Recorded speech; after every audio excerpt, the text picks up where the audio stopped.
Hello guys, welcome to our channel. അപ്പോൾ നമ്മൾ ഇന്ന് ഉണ്ടാക്കുന്നത് ഒരു വെള്ളക്കടല റോസ്റ്റ് കറിയാണ്. നമുക്ക് വെള്ളപ്പത്തിക്കൊക്കെ കഴിക്കാൻ, ചപ്പാത്തിക്കൊക്കെ കഴിക്കാൻ വേണ്ടിയിട്ട്. അപ്പോൾ നമ്മൾ കടല കുതിർത്തിട്ടിട്ടുണ്ട്. കടല കുതിർത്തിട്ടുള്ളത് ഒരു 6 മണിക്കൂർ 7 മണിക്കൂർ ഇട്ടിട്ടുണ്ടാവും. അതിലേക്ക് നമ്മൾ കുക്കറിൽ വെച്ചിട്ട് നമ്മൾ കുറച്ച് സബോള അരിഞ്ഞത് അതിലേക്ക് ഇട്ടിട്ടുണ്ട്.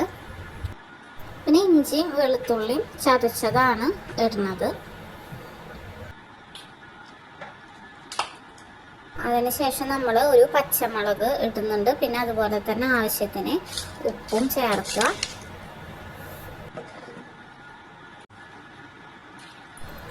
അതുപോലെ തന്നെ ആവശ്യത്തിനുള്ള വെള്ളം, വേവിക്കാൻ ആവശ്യമായിട്ടുള്ള വെള്ളം ഒഴിക്കണം. എന്നിട്ടെല്ലാം കൂടിയിട്ട് നന്നായിട്ട് മിക്സ് ചെയ്യാം. ഒരു 4 വിസിലടിച്ചോട്ടെ. നമുക്കപ്പോഴേക്കും ഒരു പാനിൽ, ഒരു പാത്രത്തിൽ നമ്മളിത് വെളിച്ചെണ്ണ ഒഴിച്ചിട്ട് ഇഞ്ചി വെളുത്തുള്ളി അരിഞ്ഞത് ഇതാണ്. അതൊന്ന് ജസ്റ്റ് ഒന്ന് വഴണ്ട് വരുന്ന സമയത്ത് നമ്മൾ ഓൾറെഡി അവിടെ നമ്മൾ സബോള കുറച്ച് കുക്കറിൽ ഇട്ടിട്ടുണ്ട്. പിന്നെ കുറച്ചും കൂടി സബോള ഇതിൽ വഴറ്റാൻ വേണ്ടിയിട്ട് ഇടാം. കുറച്ചൊരു തരി ഞാൻ ഇട്ടിട്ടുണ്ട് കേട്ടോ. അതൊന്ന് പെട്ടെന്ന് വഴങ്ങാൻ വേണ്ടിയിട്ട് കുറച്ച് ഉപ്പ് ഇട്ടിട്ടുണ്ട്.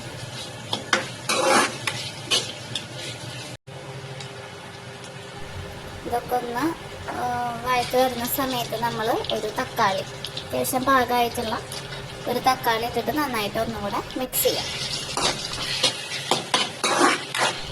ഇത് നന്നായിട്ട് മിക്സായി വന്നിട്ട് നമ്മൾ പൊടികൾ ഇടുകയാണ്. ആദ്യം മഞ്ഞൾപ്പൊടി ഇട്ടു, പിന്നെ അത് മല്ലിപ്പൊടി ഇടണം, പിന്നെ മുളക് പൊടി ഇട്ടിട്ട് നന്നായിട്ട് പച്ചമണം മാറുന്ന വരെ നന്നായിട്ട് മിക്സ് ചെയ്തെടുക്കണം. അതിനുശേഷം അപ്പോഴത്തേക്ക് നമ്മുടെ കടല റെഡി ആയിട്ടുണ്ടാവും. അത്യാവശ്യം ഞാൻ നല്ല രീതിക്ക് കടല വേവിച്ച് വെച്ചിട്ടുണ്ട്. ആ കടല അങ്ങനെ തന്നെ ഇതിലിട്ടിടുക. അപ്പോൾ കടല അരച്ച് ചേർക്കുന്നത് നല്ലതാണ്. ഞാൻ കുറച്ച് അരച്ച് ചേർത്തിട്ടുണ്ട്.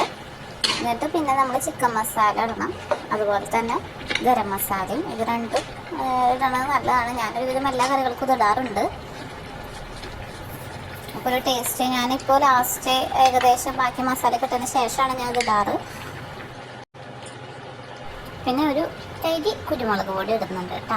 അപ്പോൾ ഇതെല്ലാം കൂടി മിക്സ് ചെയ്തിട്ട് സിമ്മിലിട്ടിട്ട് അടച്ച് വയ്ക്കുക കുറച്ച് നേരം.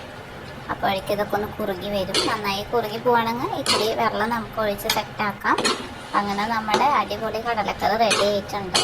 ഓക്കെ, അപ്പോൾ നമ്മുടെ വീഡിയോ ഇഷ്ടമാവുകയാണെങ്കിൽ എല്ലാവരും നമ്മുടെ ചാനലൊന്ന് സബ്സ്ക്രൈബ് ചെയ്യുക, ലൈക്ക് ചെയ്യുക, നമ്മളൊന്ന് സപ്പോർട്ട് ചെയ്യുക. Okay, thank you.